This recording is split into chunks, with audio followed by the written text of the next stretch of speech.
지난 수요일 날 제21대 국회의원 선거가 있었습니다. 결과를 알고 계십니까? 네, 결과가 아주 어마어마한 결과가 나타났는데요. 민주당이 180석을 휩쓸어서 거대 여당이 탄생했다고 하는 그런 소식을 우리가 접하게 됐습니다. 선거 결과를 보고 기분이 좋으신가요? 기분이 씁쓸하신가요? 안 좋아요? 좋아요? 예, 좋으신 분도 있고 안 좋으신 분도 있을 것 같습니다. 농담으로 오늘 설교를 시작하려고 하는데요. 여러분 농담이니까 심각하게 받아들이지 말아 주셨으면 좋겠습니다. 여러분 알고 계십니까? 제가 가는 곳마다 승리가 있다는 것을.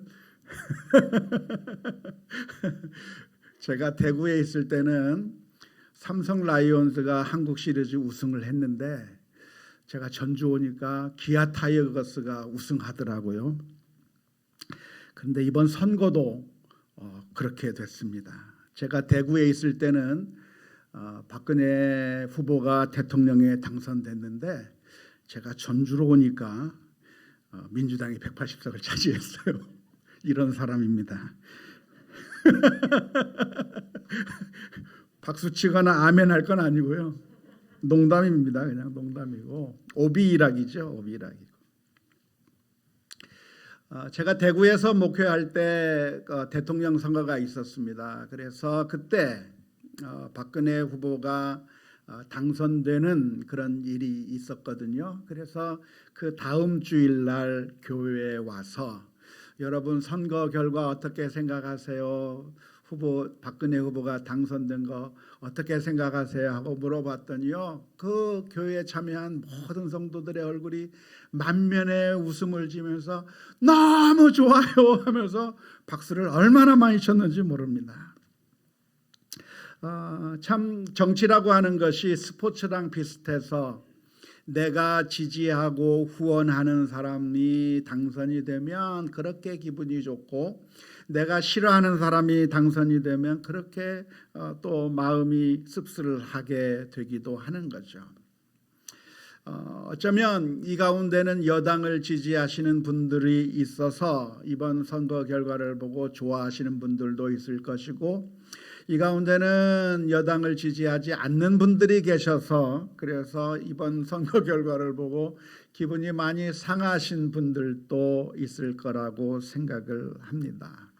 그런데 이 순간에 우리가 들어야 될 하나님의 말씀이 무엇일까 고민하면서 우리가 말씀을 들었으면 좋겠는데 이 시간에 우리가 들어야 될 말씀은 귀인들을 의지하지 말라고 하는 메시지입니다. 제가 대구에 있을 때 박근혜 대통령이 당선돼서 기뻐하고 있던 우리 성도들을 향해서 전했던 메시지가 있습니다. 그것은 대통령 믿지 말라고 하는 메시지예요. 정치인들을 믿지 말고 사람에게 우리의 소망을 두지 말고 하나님에게 소망을 두십시오. 그런데 오늘 이번에 다시 민주당이 대승을 거두는 이 시점에 역시 우리가 들어야 될 메시지가 있다고 한다면 우리가 사람을 의지하거나 정치인을 의지할 것이 아니라 하나님을 의지해야 한다고 하는 이 말씀을 오늘 저와 여러분들이 들어야 될 줄로 믿습니다. 우리가 왜 사람에게 소망을 두지 말아야 할까요? 정치인이나 그 어떤 사람에게 우리의 소망을 두지 말아야 될 이유가 어디에 있습니까? 첫 번째로 사람은 도울 힘이 없기 때문에 그렇습니다. 사람은 도울 힘이 없다고 하는 것이 성경의 가르침입니다. 오늘 읽은 시편 146편 3절 말씀에 보면 귀인들을 의지하지 말며 도울 힘이 없는 인생도 의지하지 말지니라고 말씀하고 있습니다. 성경이 보는 사람은 누군가? 사람은 도울 힘이 없다는 겁니다. 물론 도울 힘이 아예 없는 것은 아니라 어느 정도 도울 힘이 있는 것이죠. 아무것도 없는 사람보다는 힘이 있고 권력이 있는 사람이 있다고 하면 도움이 됩니다. 아무것도 없는 사람보다는 돈을 많이 가지고 있는 사람이 도움이 됩니다. 무식한 사람보다는 학식이 있고 지식이 있는 사람이 우리들에게 도움이 됩니다. 필요합니다. 제가 미국에서 살 때 제일 힘들었던 것 중에 하나가 무엇이냐면 병원에 가는 것이었습니다. 일상생활을 하는 것이야 그런 대로 어떻게든 살아갈 수가 있는데, 그런데 외국에 살면서 그러면서 제일 힘든 것이 무엇이냐면 아팠을 때입니다. 우리 자녀들이 아프고 내가 아프고 했을 때, 그래서 정말 아프면 제일 어려운 게 무엇이냐면 병원에 가야 되는데, 병원에 가서 아픈 상황에 대해서 설명을 하고 의사의 진단을 받고 치료를 받아야 되는데 그건 좀 고급 영어를 해야 되잖아요. 좀 더 상황을 잘 설명해야 되니까 너무나도 힘들고 어려워요. 그래서 아프면 정말 힘들고 어려운 그 상황인데, 그런데 우리가 살던 그 아파트에는 펜실베니아 대학이랑 좀 가까운 가기 좋은 동네에 있었기 때문에 그 아파트에 한국 사람들이 많이 연수를 와서 살았습니다. 누가 살았냐면 그 펜실베니아 대학에 연수를 오신 그 의사 선생님 가정들이 몇 분 계셨어요. 그래서 아프면 그분들에게 가는 거예요. 우리 애가 이렇게 아픈데 이거 큰 문제 아닐까요?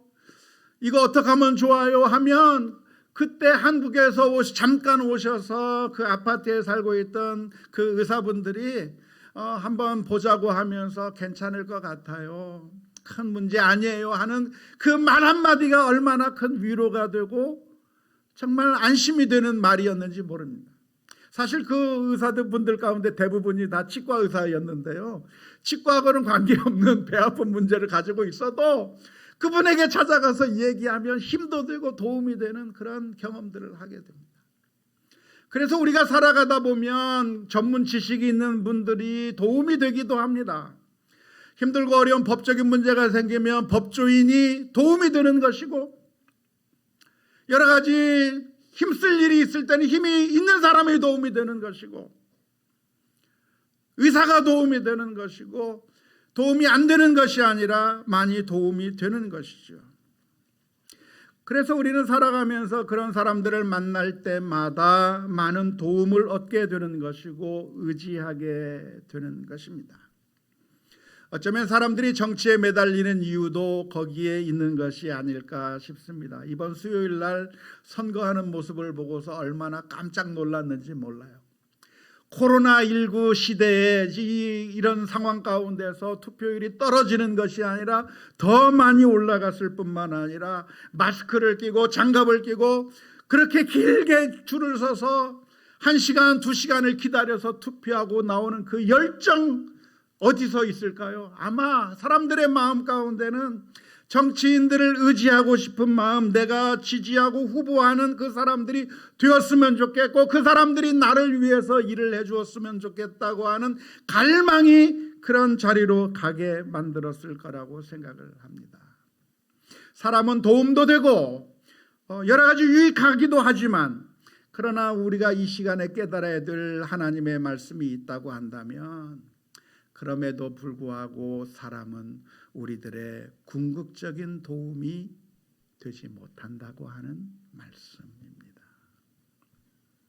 아무리 부모가 자녀를 사랑해도, 자녀에게 모든 것을 다 해주고 싶은 마음이 있다고 하더라도 부모가 자식들에게 모든 것을 다 해줄 수가 없어요.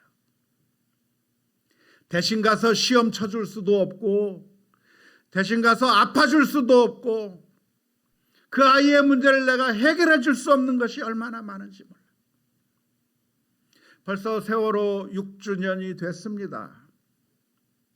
6년 전에 자기 자녀가 바다에서 빠져 죽는 그 모습을 보고 바닷가에서 발을 동동거리면서 전혀 도움을 줄 수 없었던 그 부모들, 속수무책으로 당해야만 하는 것이 우리들의 연약한 모습이었다고 하는 것을 다시 한번 깨닫게 되는 것이죠.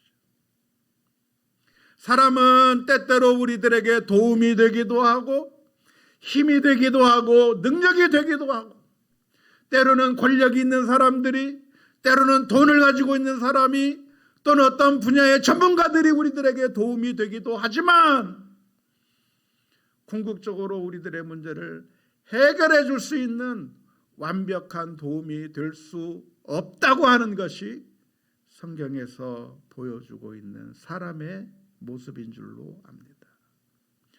오늘 우리는 왜 하나님을 믿고 신뢰해야 합니까? 왜냐하면 하나님은 인생이 아니시고 우리와는 달리 전능하신 하나님이신 줄로 믿습니다. 예레미야서 32장 27절의 말씀에 나는 여호와요 모든 육체의 하나님이라, 내게 할 수 없는 일이 있겠느냐. 하나님이 전능하신 하나님이시기에 우리가 믿고 신뢰해야 될 대상이 사람이 아니라 하나님이라고 하는 사실을 반드시 기억하고 믿을 수 있기를 주님의 이름으로 축원합니다. 두 번째로, 우리는 왜 사람을 믿거나 신뢰할 수가 없습니까?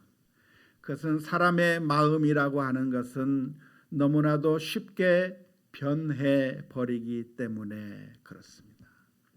능력이 있어도, 그 능력을 가지고 있어도 그 사람의 마음이 변해버리면 모든 것이 다 아무 쓸모가 없는 것이죠.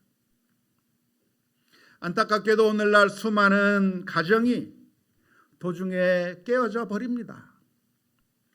결혼할 그 당시에는 당신 아니면 살 수 없다고, 당신만이 나의 소망이라고 말하면서 그렇게 영원히 함께 하자던 그 맹세와 그 약속을 하면서 가정을 이루었는데, 어느 순간에 당신 때문에 못 살겠다고 하면서 그 사람의 마음이 바뀌어 버리는 것이 인생의 마음인 것이죠. 어쩌면 정치인들도 마찬가지입니다. 이번 선거 기간에 보니까 얼마나 머리를 숙이면서 인사를 하고 절을 하는지요. 그 모습을 옆에서 보니까 정말 측은해 보이기까지 합니다. 우리 저 사거리 보니까 거기가 아마 명당 자리 같아요, 정치인들이. 그래서 서로 그 자리를 먼저 차지해가지고 거기에 서가지고 출근하는, 그리고 퇴근하는 사람들을 향해서 연신 고개를 숙이면서 허리를 숙이면서 일하는, 그 절하는 모습을 봤는데, 야, 정말 저러다가 몸살 나겠다 싶을 정도로 그렇게 열심히 절을 했는데, 선거가 끝나자마자 어떻게 되죠? 금세 태도가 변해서 오만한 모습의 정치인들을 지금까지 얼마나 많이 보아왔습니까? 선거 전에는 수많은 약속을 했지만 끝나자마자 빌공짜 써서 비어버린 헛된 약속으로 바뀌어버린 것을 얼마나 많이 경험하고 있습니까? 화장실 가기 전의 마음과 화장실을 다녀온 후가 달라지는 것이 그게 사람의 마음인 거죠. 힘든 상황 가운데서 우리가 동업하자, 우리가 힘을 합쳐서 함께 무엇인가 이루어보자 하고 서로 마음을 의기투합해서 하나의 사업체를 시작합니다. 힘들고 어려울 때 우리가 같이 힘을 모아서 영원히 변치 말자고 하면서 동업했던 사람들이 조금만 상황이 나아지면 금세 이기적이 되어버리고, 그리고 그 마음이 완전히 편해져 버린 그 모습을 보면서 배신감을 느끼는 적이 한두 번이 아닙니다. 사람의 마음은, 사람은 능력이 있어도 그 마음이 너무나도 쉽게 변해버린다고 하기에, 그래서 우리가 사람에게 소망을 둘 수가 없는 것이죠. 하지만 하나님은 어떤 하나님이십니까? 우리가 믿는 하나님은 어제나 오늘이나 영원토록 변하지 않는 하나님이라고 하는 사실을 믿을 수 있기를 주님의 이름으로 축원합니다. 하나님은 어떤 하나님이십니까? 야고보서 1장 17절의 말씀에 온갖 좋은 은사와 온전한 선물이 다 위로부터 빛들의 아버지께로부터 내려오나니 그는 변함도 없으시고 회전하는 그림자도 없으시니라. 해시계가 있어서 해가 동쪽에서 떠서 서쪽으로 지는 그 사이에 그 해가 움직이는 것에 따라서 해시계의 그림자가 자꾸 시간마다 변해가듯이 하나님도 그렇게 때마다 시마다 변해가는 하나님이 아니라 하나님에게는 회전하는 그림자조차 없는 변하지 않는 하나님이라고 하는 것이 성경의 가르침이에요. 하나님은 우리를 너무나도 사랑하셨기 때문에 우리에 대한 그 사랑을 포기하지 않으셨습니다. 아담과 하와가 인류 최초로 죄를 범하여 하나님으로부터 멸망을 당하게 된 바로 그 순간에 하나님께서 구원해 주시겠다고 하는 약속을 해 주신 거죠.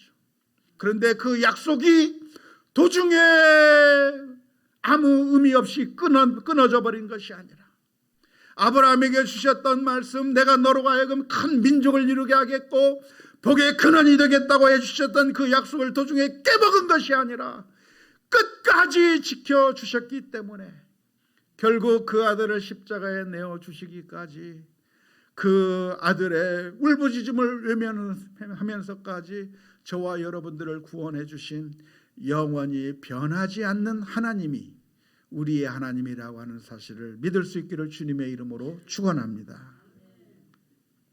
세 번째로 우리는 왜 사람을 의지할 수가 없습니까? 사람을 신뢰할 수 없습니까? 그것은 사람의 호흡이 끊어지면 모든 계획이 다 수포로 돌아가 버리기 때문에 그렇습니다. 능력도 있고 마음이 변하지 않아도 목숨이 끊어져 버리면 더 이상 도울 수가 없어요.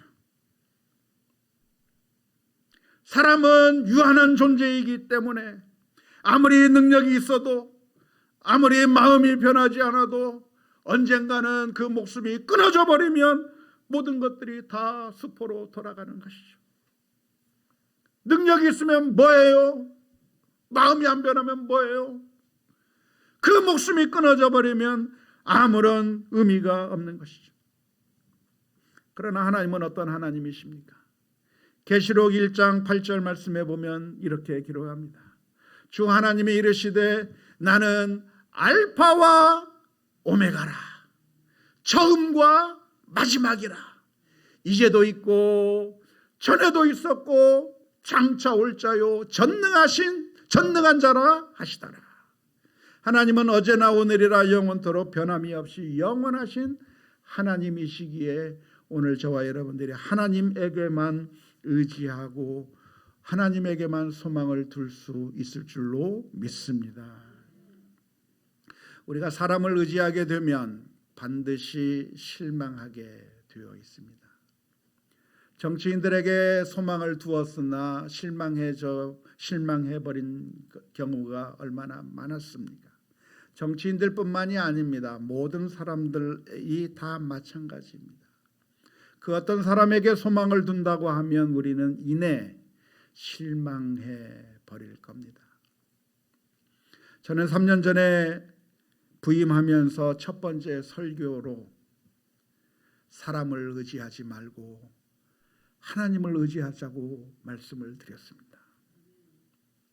혼란 가운데 있던 그 상황 가운데서 부임했을 때 우리 성도님들이 저를 향해서 가지고 있는 기대와 소망들을 보았습니다. 하지만 우리가 믿고 의지할 것은 쓰러질 수밖에 없는 인간을 의지할 것이 아니고 영원히 변치 않으실 하나님을 바라봐야 합니다.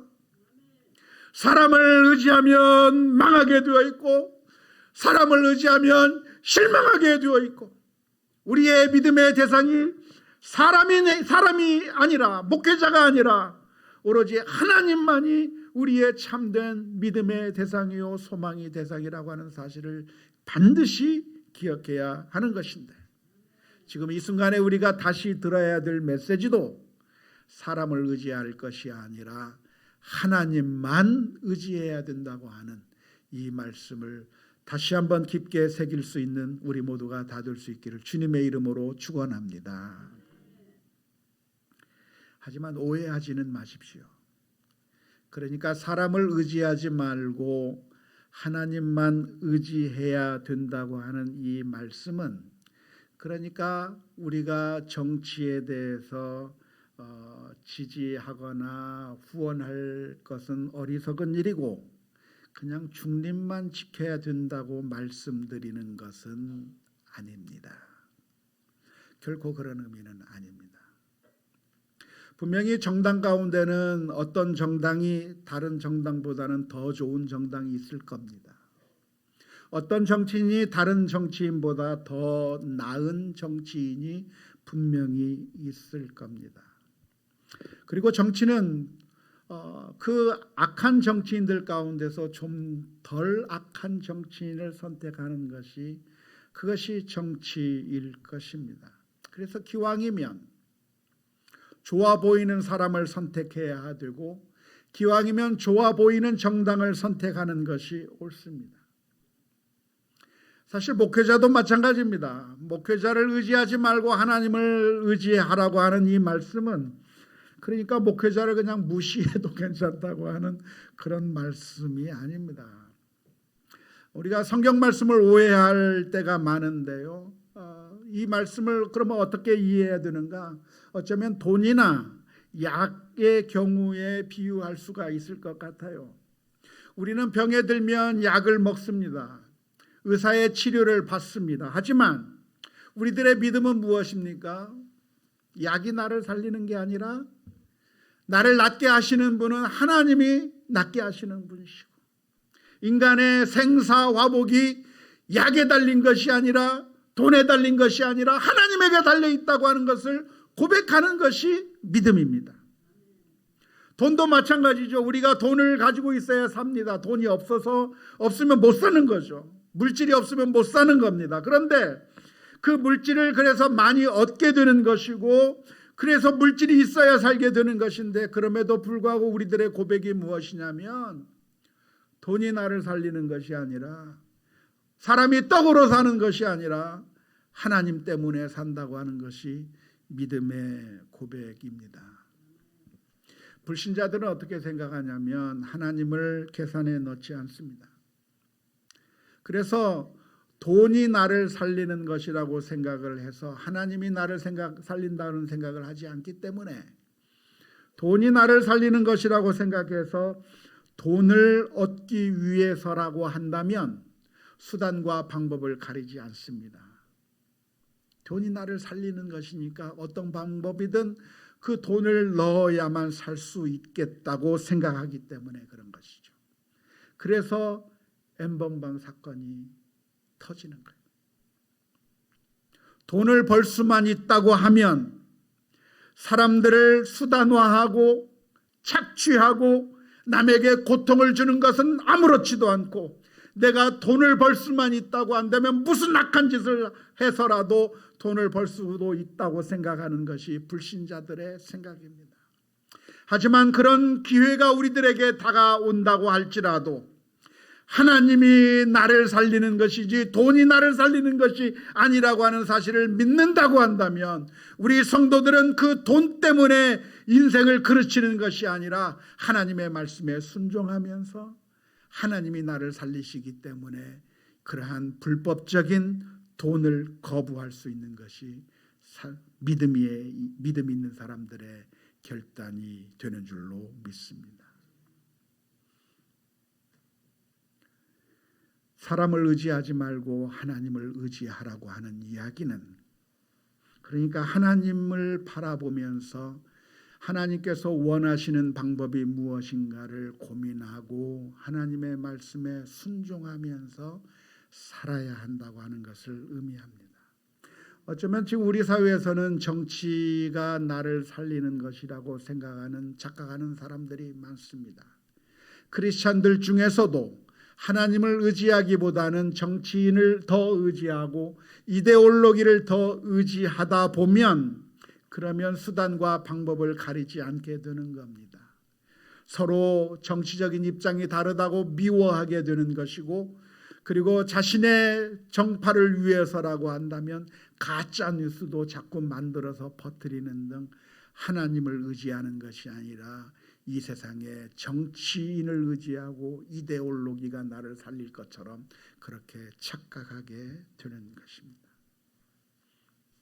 그런 우리들을 향해서 오늘 우리가 다시 한번 기억해야 될 말씀이 있다고 한다면 우리가 의지할 것은 사람이 아니라 하나님을 의지해야 된다고 하는 이 말씀을 다시 한번 기억할 수 있기를 주님의 이름으로 축원합니다. 그러면 사람을 의지하지 않고 하나님을 의지한다고 하는 말의 의미는 무엇입니까?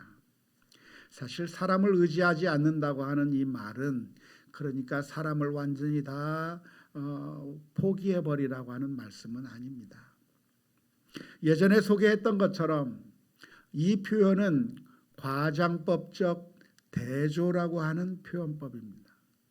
과장법적 대조라고 하는 표현법이 무엇입니까?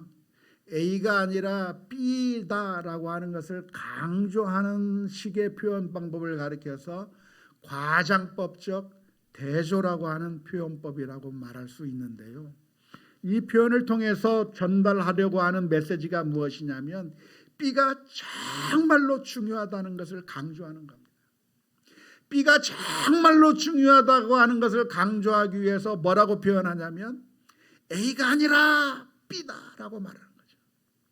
그런데 그 말의 의미가 무엇이냐면 A를 진짜로 부정하는 게 아니에요. A를 논외로 하자고 하는 말이에요. 그러니까 사람을 의지하지 말고 하나님을 의지해야 된다고 하는 이 말씀은 그러니까 사람을 완전히 무시해버려도 괜찮다고 하는 말씀이 아니죠. 사람이 떡으로 사는 것이 아니라 하나님의 말씀으로 산다고 하는 얘기는 그러니까 떡을 안 먹어도 살 수 있다고 하는 말이 아니에요. 하나님의 말씀이 중요하다고 하는 것을 강조하기 위해서 떡으로 사는 게 아니다라고 말하는 것이고 하나님을 의지하는 것이 중요하다는 것을 강조하기 위해서 사람을 의지하지 말라라고 하는 그렇게 수사학적으로 부정하는 것이죠. 종종 우리 크리스찬들은 이런 표현법을 오해합니다. 그래서 외모가 중요한 게 아니라 내면이 중요하다고 이야기를 하면 그러니까 내면이 중요하다고 했으니까 외면은 그냥 아무렇게나 막 하고 다녀도 거지같이 하고 다녀도 괜찮다고 하는 말로 착각하시는 분들이 있어요. 강조점이 거기에 있는 게 아니에요. A를 부정하는 데 강조점이 있는 것이 아니라 B를 강조하는 데 강조점이 있는 것이죠. 그러니까 사람을 의지하지 말고 하나님을 의지하라고 하는 그 말은 그러니까 친구도 미워하고 사람들하고는 관계도 끊어버리고 사람들하고 사귀는 것은 아무 의미가 없고 사람들과 교제하는 건 아무 의미가 없고 그냥 나는 주님만을 믿습니다. 교회 와서 찬양만 하고 감사만 하고 예배만 드리면 그게 제일 좋다고 하는 것을 말씀드리는 것이 아니라 정말 중요한 것이 하나님을 의지하는 것이 중요하다고 하는 사실을 우리가 기억해야 될 줄로 믿습니다.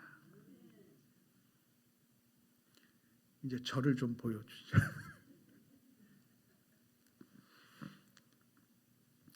우리는 헛된 것에 소망을 두지 말아야 합니다.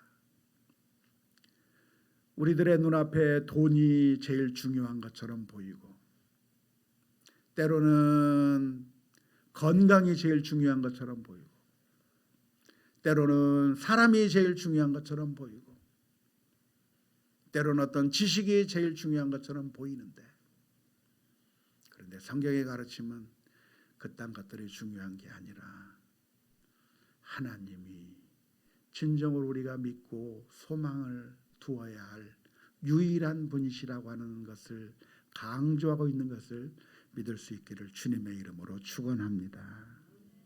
왜 우리는 하나님을 믿어야 할까요? 그 하나님은 바로 우리를 사랑하시는 하나님이시기 때문에 그렇습니다. 하나님은 결코 우리를 포기하시는 하나님이 아닙니다. 어쩌면 정치인들은 선거 때는 엎드려 절을 했지만 4년 동안 코빼기도 안 보일지 몰라요.